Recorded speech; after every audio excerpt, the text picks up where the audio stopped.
Hello friends, welcome to my YouTube channel Dharma's fold. Friends, AP డిఎస్సికి సంబంధించి already verification complete అయిపోయింది. 3 లిస్టులు అయితే ఇవ్వడం జరిగింది. ఈ 3వ లిస్టు కూడా ఈరోజు ఇవ్వడం జరిగింది. అయితే ఇక్కడ విషయం ఏంటంటే మరలా వెరిఫికేషన్ జరిగిన వాళ్ళకి మరలా వెరిఫికేషన్ చేయాలని చెప్తున్నారు కొత్త బృందాల చేత.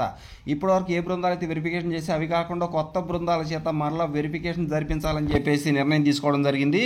కాబట్టి ఇక్కడ మీరు గమనించవచ్చు, మళ్ళీ వెరిఫికేషన్ 2025 సర్టిఫికేట్లు డిఎస్సి 2025 అభ్యర్థులకు మరలా వెరిఫికేషన్ జరగబోతా ఉంది. డిఎస్సి 2025లో బోగస్ సర్టిఫికేట్ల నివారణకి చర్యలు తీసుకుంటా ఉన్నారు. రేపు ఇతర జిల్లాల బృందాలతో ఈ పరిశీలన ప్రక్రియ జరగబోతా ఉంది.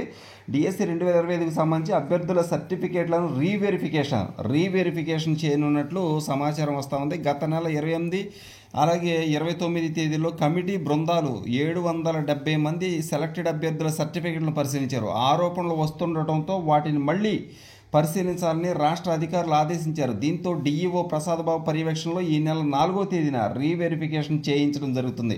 ఇప్పుడు ఈ రీవెరిఫికేషన్ చేయించారు 4వ తేదీన.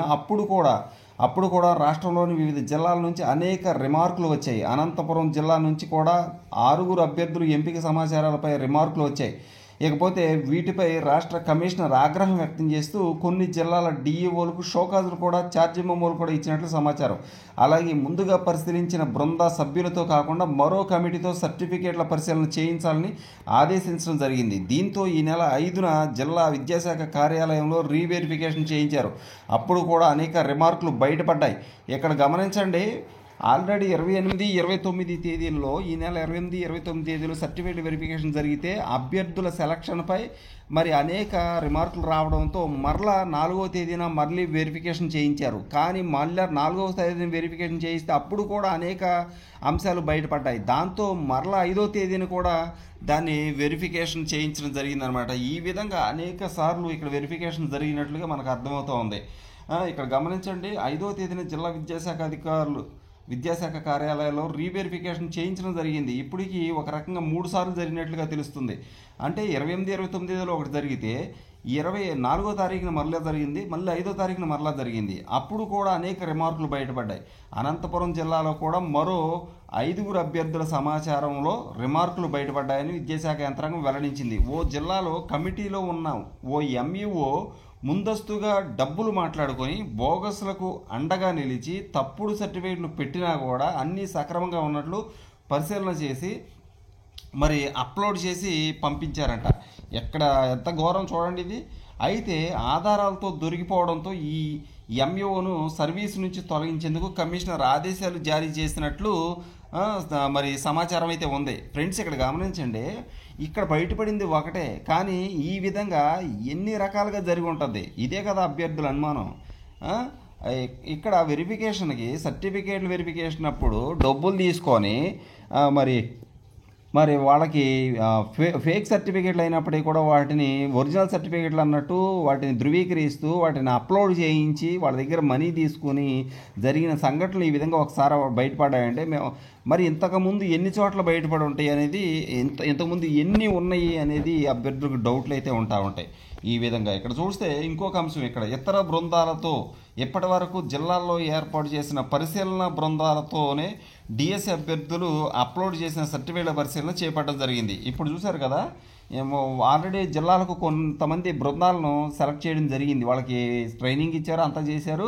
వాళ్ళతోనే ఫస్ట్ సారి వెరిఫికేషన్ జరిగింది. కాకపోతే ఇప్పుడు కొత్త బృందాలు, వాళ్ళు కాకుండా కొత్త బృందాలు, ఎందుకంటే ఆయా బృందాలు మరి అనేక పొరపాట్లు చేసినట్లు తెలుస్తూ ఉంది. కాబట్టి కొత్త బృందాలను నియమించి వారి చేత ఈ సర్టిఫికేట్ల పరిశీలన మరలా జరిగించాలని చెప్పేసి భావిస్తున్నట్లు అర్థమవుతుంది. ఇప్పటి వరకు జిల్లాల్లో ఏర్పాటు చేసినటువంటి పరిశీలన బృందాలతోనే డిఎస్సి అభ్యర్థులు అప్లోడ్ చేసినటువంటి సర్టిఫికేట్ల పరిశీలన చేపట్టారు.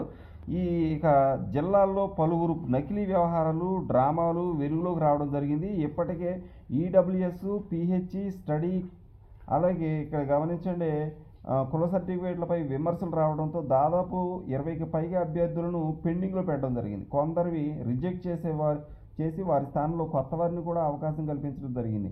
ఇంకా కొందరి సర్టిఫికేట్లపై రెవెన్యూ, ఇతర శాఖల నుంచి స్పష్టత రావాల్సి ఉంది. ఈ నేపథ్యంలో ఇతర జిల్లా బృందాలతో అభ్యర్థుల సర్టిఫికేట్లను రీవెరిఫికేషన్ చేయిస్తున్నట్టు సమాచారం. సోమవారం అంటే మరలా ఇంకా జరుగుతుంది, ఇంకా మరలా సర్టిఫికేట్ల వెరిఫికేషన్ చేయించాలని చెప్పేసి భావిస్తూ ఉన్నారు.